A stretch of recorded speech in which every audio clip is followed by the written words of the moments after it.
the bottom line here, this is the $64,000 question. Why are they here? Yeah. According to Dan Burisch, there is something that happens in our timeline, some big event, okay, that happens in our near future that changes our DNA makeup, okay?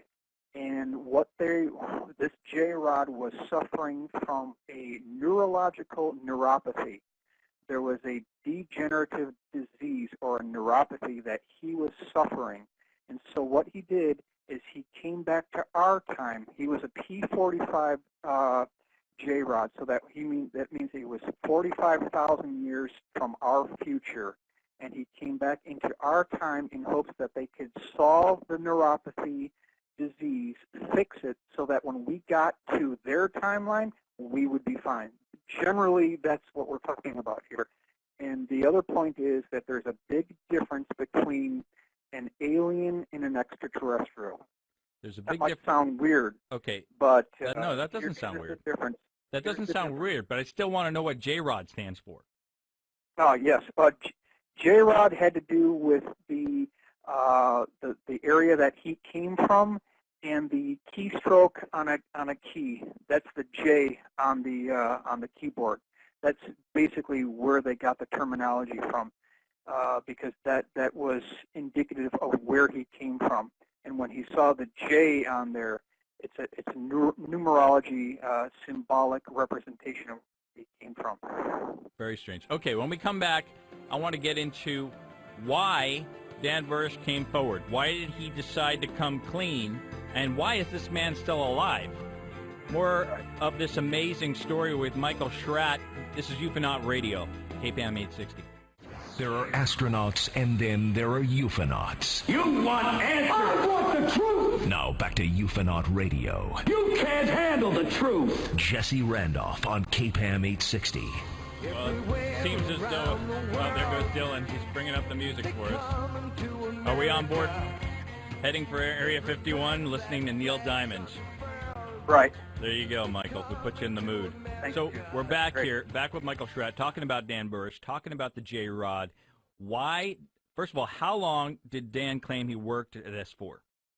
Okay, between 1994 and 1996, he took approximately 200 tissue samples, 200 to 300 tissue samples from the J-Rod between 1994 and 1996. So his mission was within genetics, but in actuality, correct. Not only was he working within genetics, he was also receiving telepathic communication and then established some sort of relationship with this being, correct? That is correct. That is absolutely correct. What was the most, I guess, eye-opening issue that he brought up about his experience with this being? Was there something that happened? Was there something that just totally made your head spin?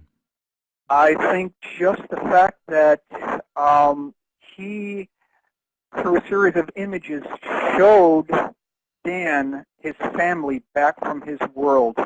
He had a wife, he had a son, and the J-Rod missed his family back home. Maybe that's the most important thing, that there was an actual family connection there and that Dan did have a relationship. I mean, they were friends. According to Dan, this entity and Dan, they actually established a relationship, just as you mentioned. So that may be the most significant thing. Well, I think it's very significant because, of course, we sort of think of this being as an it instead of a being, someone that has feelings and thoughts and family and, like you just mentioned, a heritage. Yeah, they kept him in that environment for quite some time.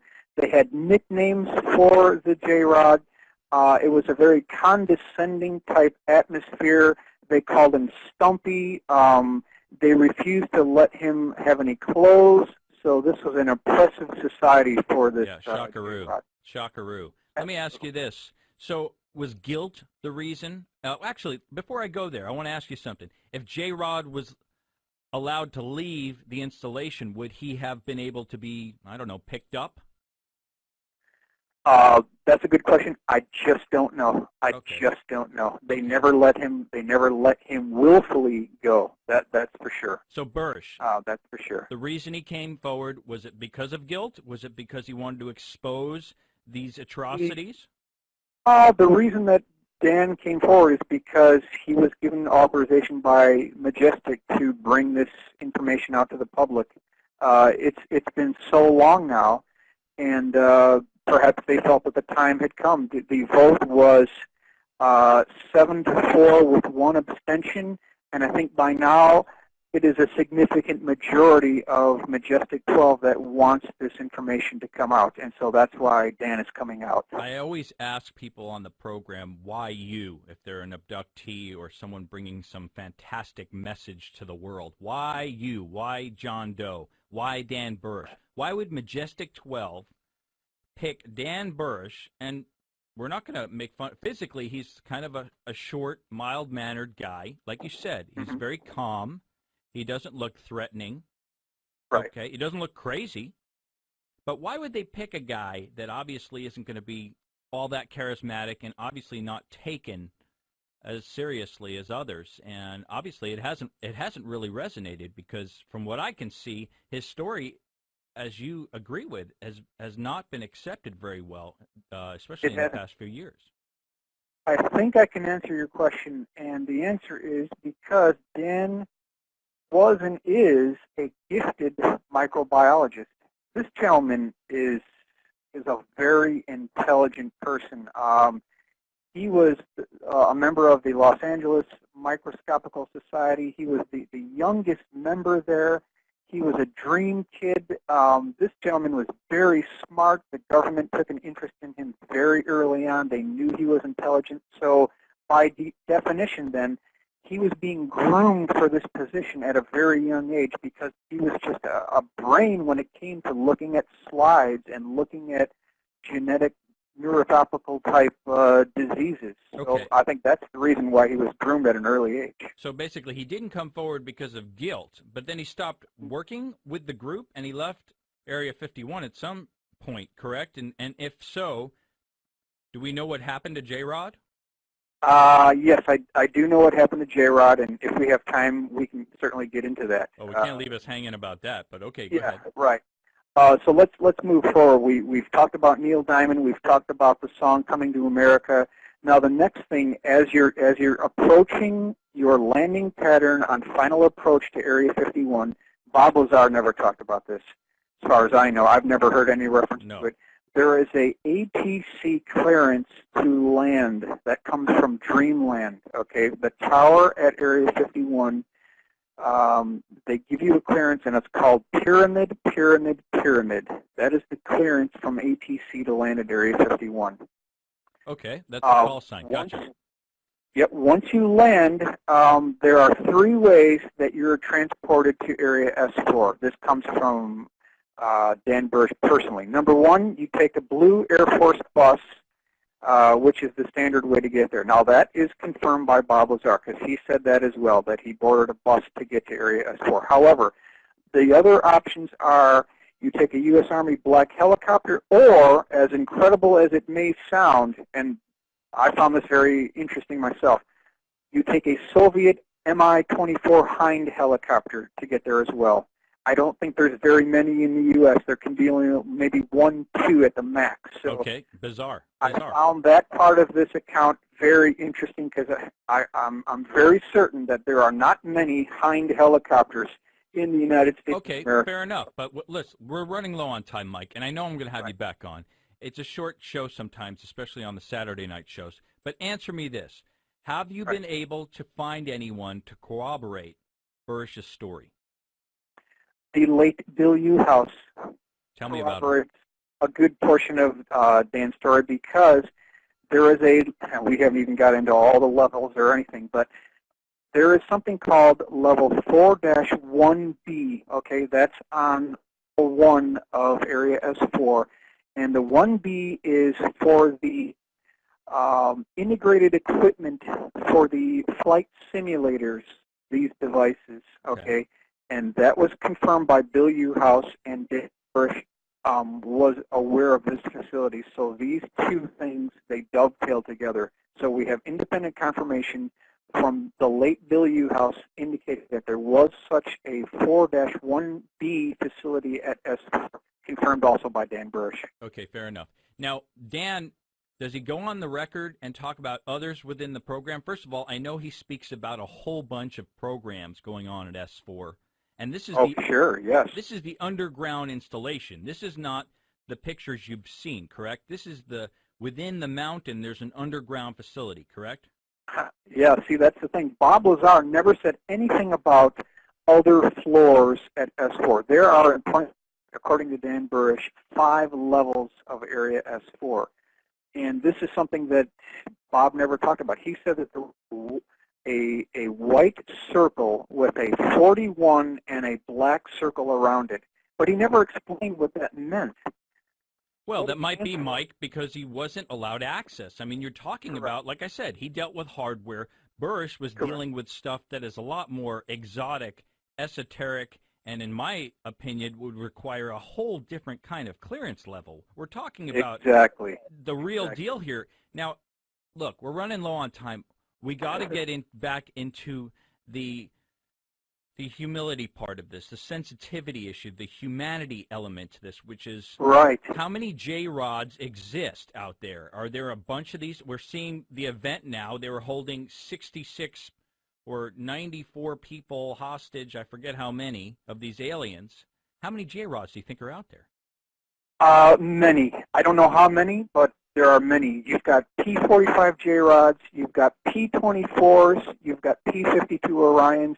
Personally, I don't know how many there are, but there's quite a few. There's quite a few, and they are from our future. So what I'm saying is we are the extraterrestrials. We will become what they are 52,000 years in our future. Well, what did they come here for in the first place? Did he find that out? Well, I mean, how did they crash? How did we end up capturing them? And if they're so technologically advanced, how are we able to keep them under wraps? And how are we able to keep them prisoners? These are all the big questions. Sure. Well, you know, I bring the good ones, right? Certainly, they're very good. You know, he talks about, well, very quickly, don't want to get off subject here, but the 9 hangar bays that Bob Lazar talked about, Dan Burisch also talks about them as he said in hangar bay 1 was the same model that Bob Lazar saw.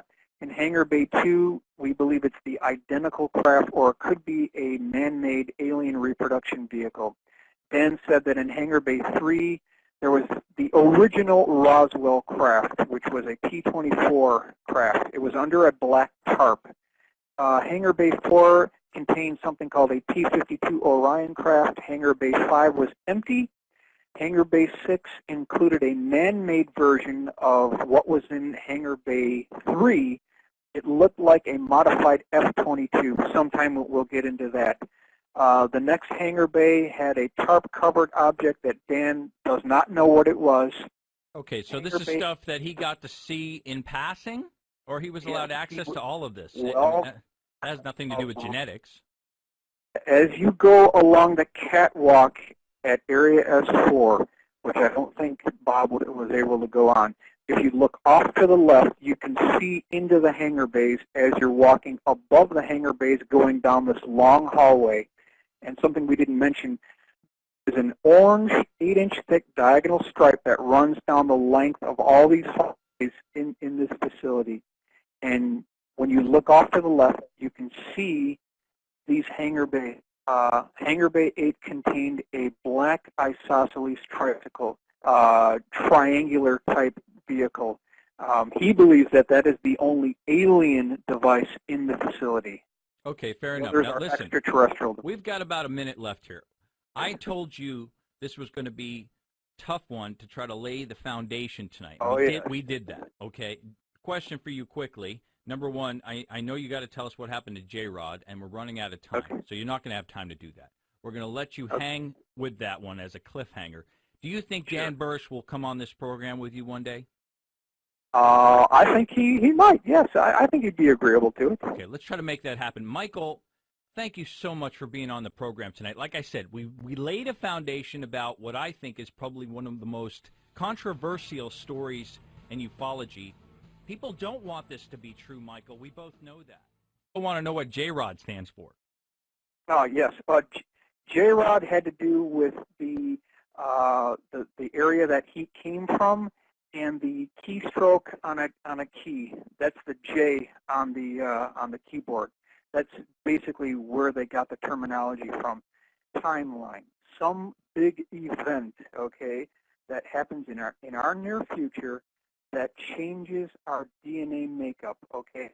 And this J-Rod was suffering from a neurological neuropathy. There was a degenerative disease or a